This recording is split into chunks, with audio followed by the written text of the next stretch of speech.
Hello, YouTube. Welcome back to my channel. My name is Ruby Queen, and I'm going to be talking about Dragon Age the Vielgussy, aka Veilguard. Now, I know that there's been like lots of controversy with this game, and there's been like lots of opinions about the game, and a lot of people going, my honest review. I'm giving an actual honest review, an unbiased, honest review of this game. I played it completely through, I beat the game, and I'm going to weigh out the pros and cons. I'm going to talk about controversial topics that have been brought up about the game, but I'm going to go in order of just the different things that, for me, qualify whether or not a game is a good game.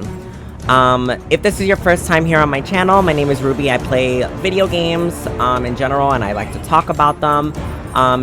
Make sure to like and subscribe down below to support this video on this channel, and let's get right into it. So the first thing we're going to be talking about is the story. Now, I'm going to give a disclaimer in the beginning of this video. There will be spoilers. So if you do not want any spoilers, this is not the video for you. I'm going to be giving my opinion about the game based on things that have happened in the game and dissecting things, including characters and stuff. So just a heads up, spoiler alert. But yeah, let's dive right into it. So the story. For starters, I think that the main story was actually a really good, phenomenal story from beginning to end. For those who complained that the storyline had nothing to do with the Dragon Age,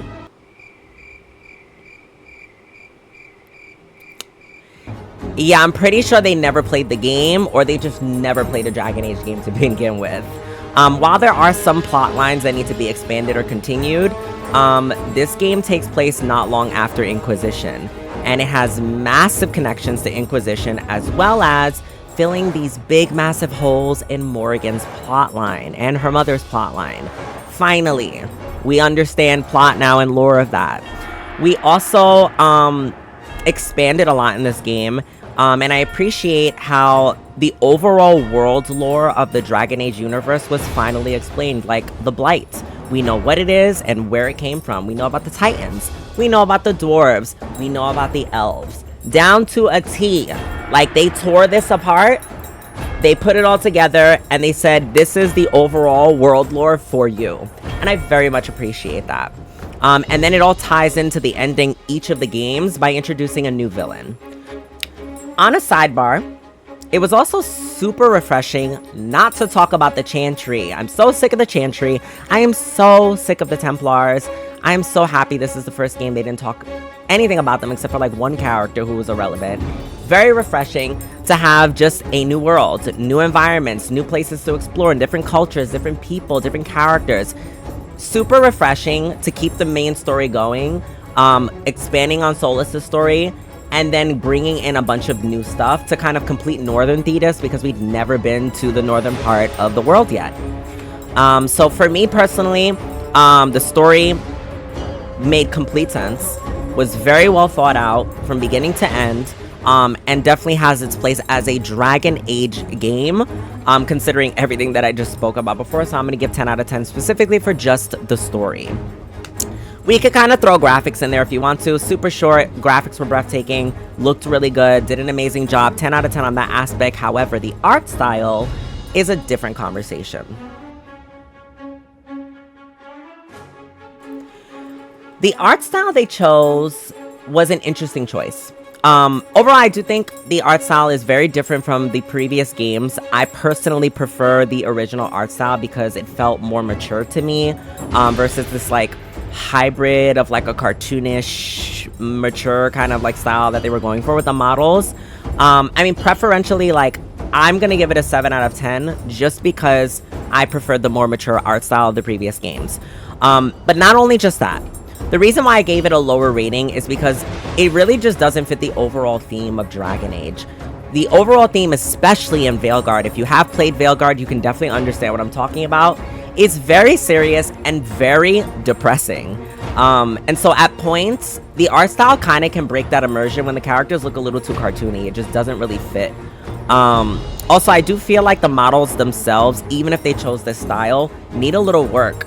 Like the fact that at one point the humans, the elves, the dwarves, and different races all look like they're the same height was quite bothersome to me, physically, and it kind of broke the immersion sometimes because I would kind of laugh at it or be like, why is this like this?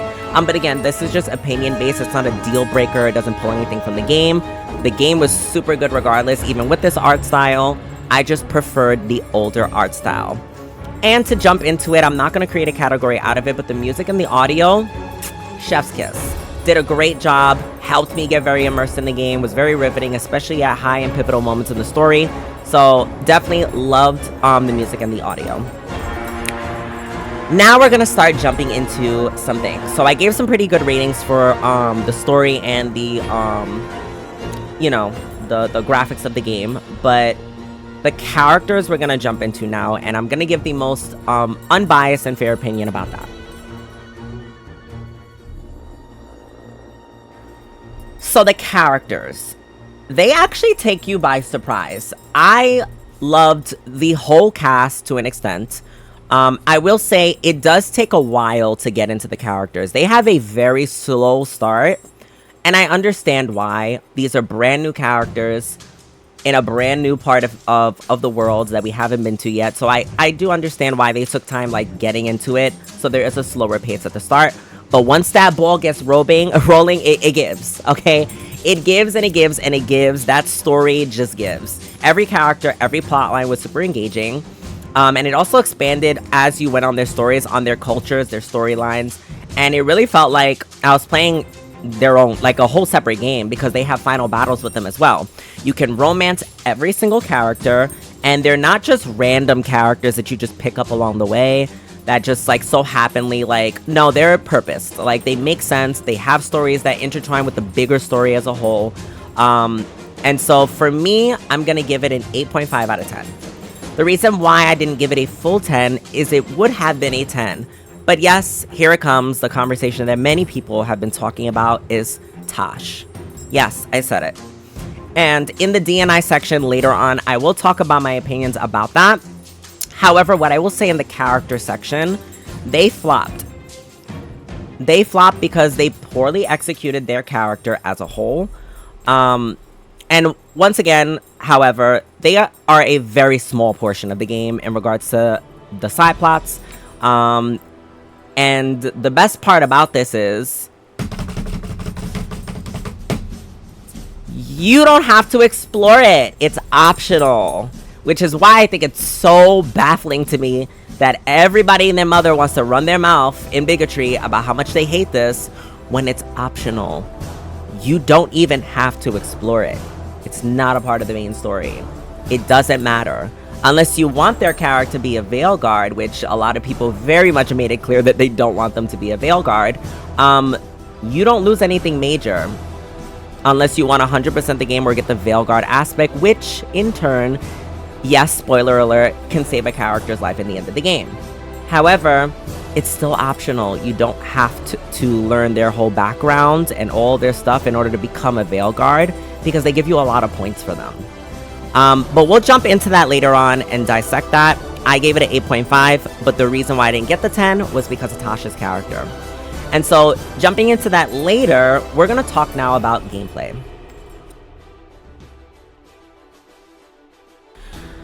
So before I give my rating on gameplay, I just want to give my opinion about it first. First off, the game itself was amazing, and I was captivated the entire time. You can ask my stream, everyone who was watching me on stream, I was fully immersed in the game.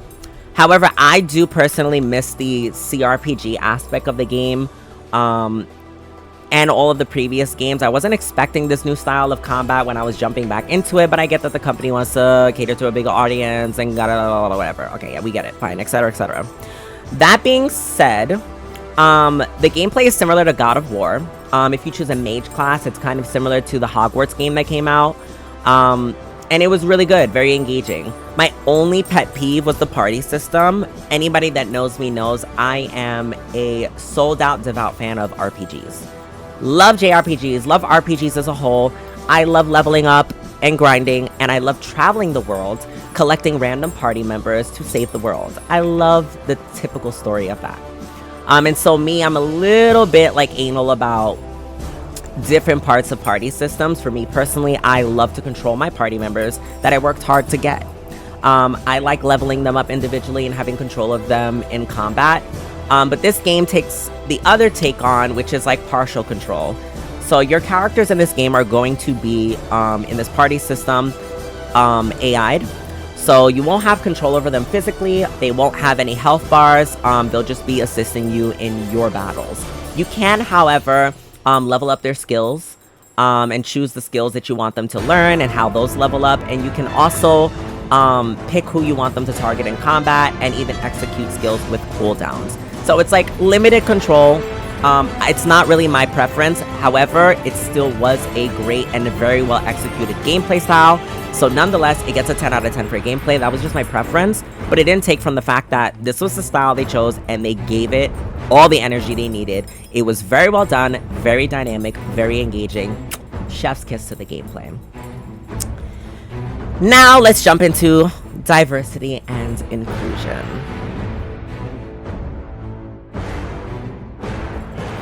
Okay. Tasha's character, let's jump right into it. Let's start with this. Diversity and inclusion, and I want to make this clear from the very beginning. I'm sure most people know my takes on these things, and I really don't care. At the end of the day, I support it completely. One thing that has always bothered me growing up as a kid, regardless of my lifestyle choice now, is I hated that I would travel the world in a lot of these RPGs and I still have a bunch of white people on my party. But I traveled the world and everyone's just white. Like, it just never made, even as a kid, I used to ask my mom, and I'm Puerto Rican and black. My family is very diverse in color, okay? For me, I was very confused because I never saw the representation I would see in my family in video games. And my mom would just be like, oh, well, that's just unfortunately how things are. Like, you just, it is what it is. So now that I'm older, I very much appreciate the fact that things make more actual sense. If I'm traveling the world, there should be different types of people. If I'm exploring new cities, there should be different types of people and societies and cultures and beliefs. That's just realistic, even if it's a fantasy game. And nobody can ever sell me onto the point of, well, it's a video game and it shouldn't have themes of real life in it. Sweetheart, they've had themes of real life in every video game across the board everywhere. You have romance themes, you have heteronormative themes, you have themes of violence, you have themes of gore, you have themes of war and slavery, and you have themes of politics, and you have themes of gay stuff, like everything. It's all in there. It is what it is. My issue is how you execute that in a game. When it comes back, just bringing the whole thing back to the context of the conversation, there is no issue with diversity and inclusion. And there's also no issue with having a gay character or having a trans character. Or in this game, they make the distinction between the difference of a trans character and a non-binary character. That's the choice that they go for in this game. That being said, there's no issue with having any of that in a video game. The issue is how you execute it and whether it feels organic to the story and the world. My issue with Tasha's character, actually, before I even jump into her, let's start with the character creation. Loved it. Chef's kiss. I never think it's an issue that I have the option to make my own character how I want to. It's your character. If you want to make that character, it's optional. Just like it's optional for you to make them with a big butt or a small butt or a big nose or a small nose or red hair or green hair. If you want to make them gay, you can make them gay. If you want to make them straight, make them straight. If you want to make them trans, make them trans. I mean, for God's sake, let's really think about this. If this actually was a majority issue, Baldur's Gate would have never won. Okay? Game of the Year. And we know for a fact it won Game of the Year. But if you really think about it, the popularity that has grown in that game is so expansive, and you can quite literally make a pre-operative trans person in that game. Like, you can literally decide the genitals that you want in Baldur's Gate. Like, you can quite literally make your character from scratch. You can't even get that in depth in this game, and it's still won Game of the Year. So at the end of the day, and no one's arguing the point of why it won the game, Game of the Year. It was a great game. I loved it. I play it still. It has great replay value, but that's not the point of the story. The point is, it's not an issue to have diversity and inclusion. It's how it's executed. So for me, I didn't have an issue with character creation and pronouns and all that other stuff. That's never been an issue moving on. My first issue in the game is after I created that, there is a moment with your character that felt so awkward. It actually forced me out of my immersion on stream. And it's a moment where your character is in their own room for the first time. And while they're in this room, they have the decision to choose their identity and how they like go forward. And there's a gender identity section, and all 3 sections are non-binary choices, which was my first big issue. Because I don't know why that's the overarching theme of just trans people, but that's a different conversation. My other issue is they use the word transgender and non-binary. This is not Earth. Like the word transgender and non-binary, like that's a like this era like timing on the planet Earth. This is Thetis. Why are we using terms from our world in their world? Like, there's never been a theme, and this is why this is important. There's never been a theme or a controversy throughout all of the games of Dragon Age, like 1, 2, 3, 4, Inquisition, DLCs, all that. Never been an issue with anyone being gay. There's never been persecutions of gay people or lesbian people or bisexual people or trans people in any of the Dragon Age games, which lets you know there's no issue with it in that overall world. It is what it is. They don't even hint at it in other areas because they constantly talk about Northern Thetis and different continents that are surrounding this. So it's not an issue. And for misgendering, for identity choices to be an issue in a world, there has to be a grander scheme that's forcing a level of oppression or forcing a level of issues and culture war that causes these characters to deal with these issues organically. One, the terms transgender and the terms non-binary do not belong in the world of Thetis. You are making a fantasy game. It is not hard for you to have a trans person, but you call them a brand new word that you created because it's your game. You can make up a word. You can literally make up a word, and that word pertains to trans people. That's it. You just give its description, the identity of this and that. And this is what they call them in that world, to not break that immersion. But the fact that my character just outrightly was like, my transgender walk, and I was like, girl, I was like, what? Ma'am. My character was doing some extraness. I was like, I was not expecting that. And then when Tash comes out and is consistently talking about being non-binary throughout the game, it kept breaking me out. I was like, why are we using this term? You couldn't make up another word. So that's my first issue, is that there are certain terms that don't belong in the world, and they're not organic when you don't have world building to support that even being an issue in the world as a whole. My second issue is now with Tash. I'm not going to stay on this for long because ultimately, even though I am talking about it in this section, this is still an option. You don't have to explore Tasha's storyline. I chose to because I support trans people. I'm a trans woman myself. I have no issues with that, and I want to see more of it in games, but I'm very disappointed in the creators of Dragon Age because they poorly executed this character, and they did the worst thing they could ever do with a trans character. Their plotline is 90% about them being non-binary. That is my biggest issue with Tash. It is a boring plotline with a random turn of events at the ending, and it doesn't feel organic. Literally, their whole plotline is, I'm non-binary and struggling with it, and then I want to walk through each person that's important to me in my life and have mommy issues about me being non-binary. That's literally it. I'm not even exaggerating. And I didn't think it was going to go to this extent, but they really dropped the ball with that. Like, just to get into the highlight of what they could have done better so that they take this as feedback and not nothing negative. And I don't want anyone watching this video to take this as a negative thing. There should be trans characters. There should be inclusion of that. Make it better. Stop making trans people about being trans. Can we stop making trans people's identities being centered around being trans? We are people with lives, living them. Stop focusing on it. How about we just make a character with a phenomenal plot line that just so happens to be trans? What is so bad about that? That's what we want. We want to just live our lives. So let us have our own plots, and we just so happen to be trans. But instead, they made Tash all about that in this storyline, and that's what really bothered me, is that I was just like, okay, so instead of world building, which is the positive aspect, what they could have done to make it more organic, which I'm going to go into it. They just threw this into the plot line. And then afterwards was just like, oh, by the way, for the last 10%, after 50 hours of gameplay, you randomly have to fight some boss called the Dragon King that has had no mention throughout the entirety of the story, but is randomly kidnapping Tasha's mom. I'm on stream like, where did this come from?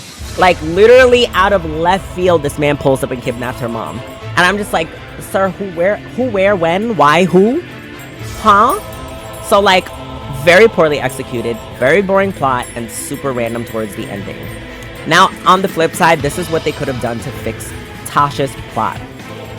Tosh, they had a potential to be a really good plot line. Their story is that they are a dragon slayer. That's why they get recruited into the Veilguard. And instead of, which is now going to go into the next section, I'm going to talk about of world building and why that failed and contributed to Tasha's storyline being poor, is that they spent most of the time talking about being non-binary instead of exploring on their background and how the Kunari are like, oppressive of certain things and just what their culture is like, and even the Ravani. All they had to do is talk about the Kun, talk about the Ravani, and then talk about their culture as a whole.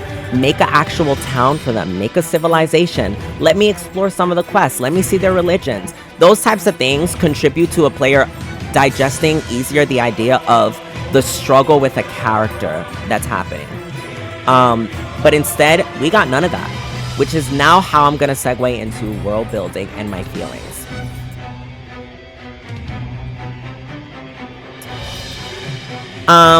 World building. So the world was overall pretty expansive. I will give it that. It offered a lot. It gave a lot of additional content for players to do. The scenery was beautiful, very flattering. Honestly, they did a really good job, and it was very well thought out altogether. I do wish, this is just a pet peeve, that all of the RPG creators on the planet would stop having this obsession where RPG games cannot allow you to swim ever in life or jump. Now, I can jump in this game, but I can't swim. I just drown randomly, even in 2 feet water. But I digress from that point. Either way, across the board, it was gorgeous. What I did not like the fact about the world building, which also contributed to the issues that I had with Tasha's storyline, is that you are limited to 2 cities. It is a very linear world. So you get to go to Docktown and you get to go to Treviso, and you get to explore those worlds expansively as much as they give you, right? That's it.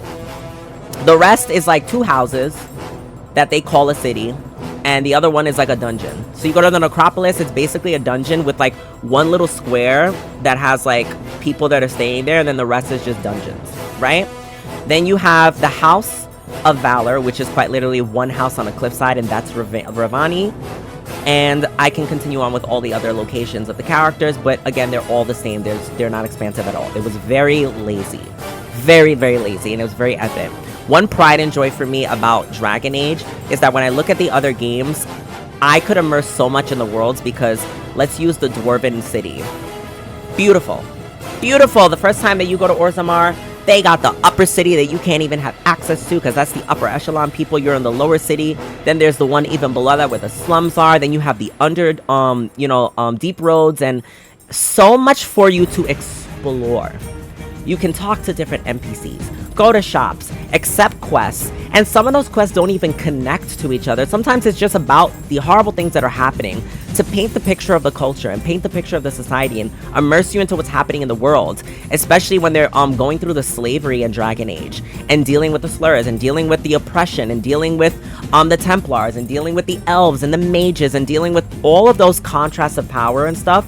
You get that because you could just walk around towns and cities and talk with different people and encounter tragedies and encounter good moments and encounter just different people. You did not get that in this game at all. It was very linear, which I do think is a big contributor as to why some of the storylines for characters didn't do as well.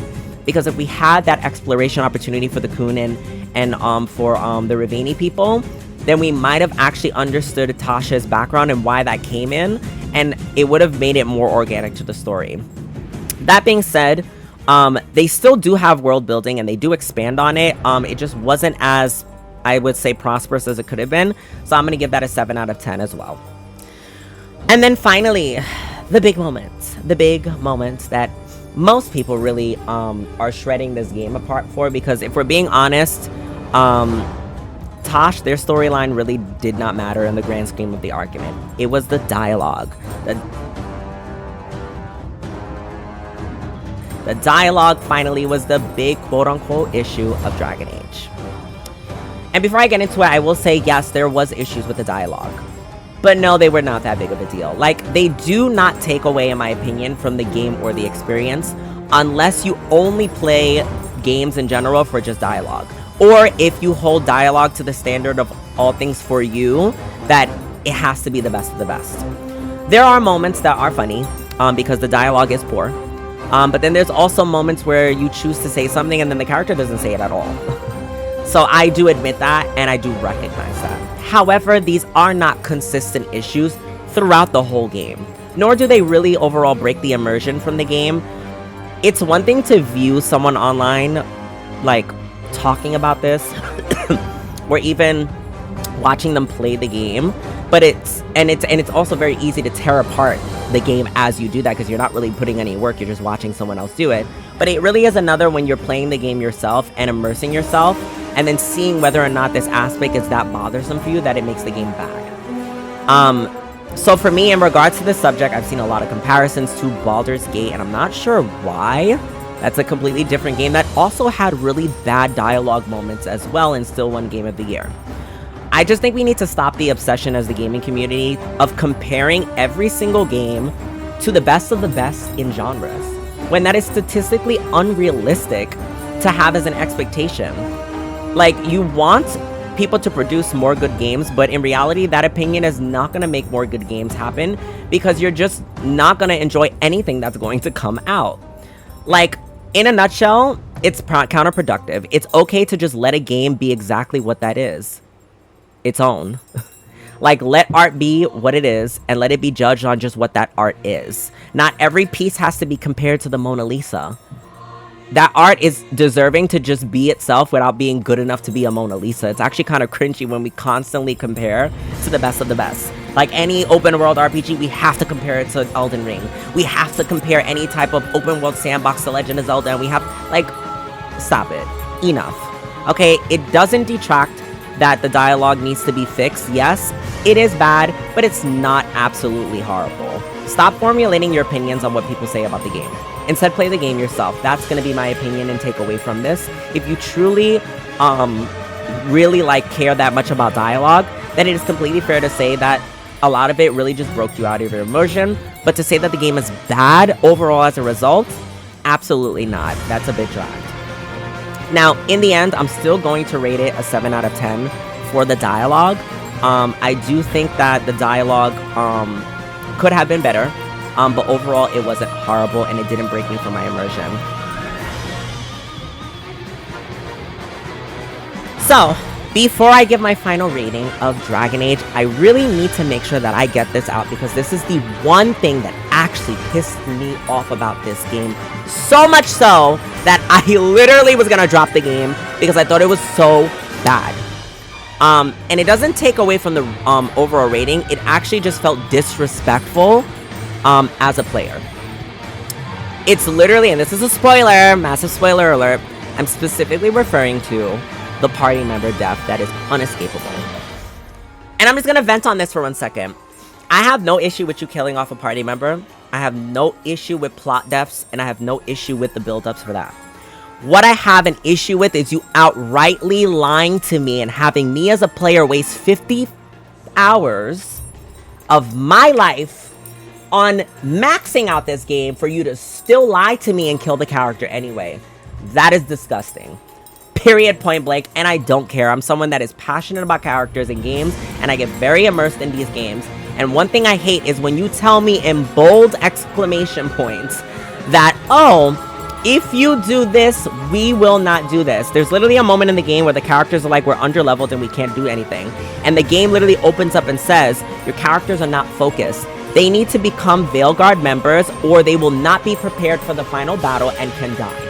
Verbatim. That is exactly what it says. Which leads me to believe if they'll die if I don't make them a Veilguard member. So what do? I make them Veilguard members and I complete out their final stories because I don't want them to die. And they still die. So for me, that was actually a really big stain on the game as a whole. But I still said I'm going to give an unbiased opinion because some people don't actually care about that. I personally do. And I really am passionate about it because I played D&D. If you guys just want to know a little bit about me, I'm very passionate about D&D and I'm a dungeon master. And I would never, ever have my players at my table go weeks and months without end leading them on, telling them, if you do all this, I won't kill the character off. All you need to do is get this, this, and that. And they work and bust their asses off and get it done. And I still kill the character anyway. People would never come to my table ever again. Like, ever again to play D&D with me. And I would respect and understand why. So for me, that was a massive stain. Very disappointed on that aspect. But in the end, when we talk about this game, with all of the different points that I spoke about, I'm going to give it an 8.5 out of 10. Because it genuinely was an enjoyable game. Well executed for the most part. And it had a really powerful storyline. There were issues that need to be fixed. But I'm going to still leave it at an 8.5 because I do think it was deserving of that. And I think a lot of the issues that I brought up were minor issues and weren't really big contributing factors to the overall issues of the game. In fact, I think the biggest upside to this was that the story was very well done. It had a great story, it had good characters for the most part, it had an expansive world, and the gameplay was really good. And that's really the big things that you need. And then everything else kind of fills in the blanks. I do hope that Dragon Age is going to be able to continue making the next games based on that ending. For those who saw the ending, we have a new villain being introduced into the storyline that's connecting all the other ones as well because they showed random things from the other games. But unfortunately, the Bigot War is more important than content. So we're going to see what's going to happen in the future. Because right now out there's about 0 honest reviews about this game. Every time you see someone with an honest review, it's really just an opportunity to just either be transphobic or talk about how much they hate diversity and inclusion or just shit on the game as a point outside of, but ultimately relating to D&I. And at that point, listen, I would just tell you this. Don't take my opinion. Don't take other people's opinions. And in any video game at all on the planet that comes out, never let what other people say be a factor for you purchasing a game. If you're a fan of a series, watch the gameplay yourself. Play the game yourself. Do not let other people sway you into that opinion. Enjoy games yourself and stop letting other people gatekeep that experience for you. But that being said, I digress. Thank you so much for watching my channel and just letting me vent about this because it has been bothering me for a while. And I finally beat this game on Thursday and I'm very happy about it. So make sure to like and subscribe down below and support my channel. And if you did like this, be respectful, but feel free to comment your opinions about the game. All opinions are welcome, but just be respectful. And I will catch you guys in the next video. Thank you so much for your time. Bye.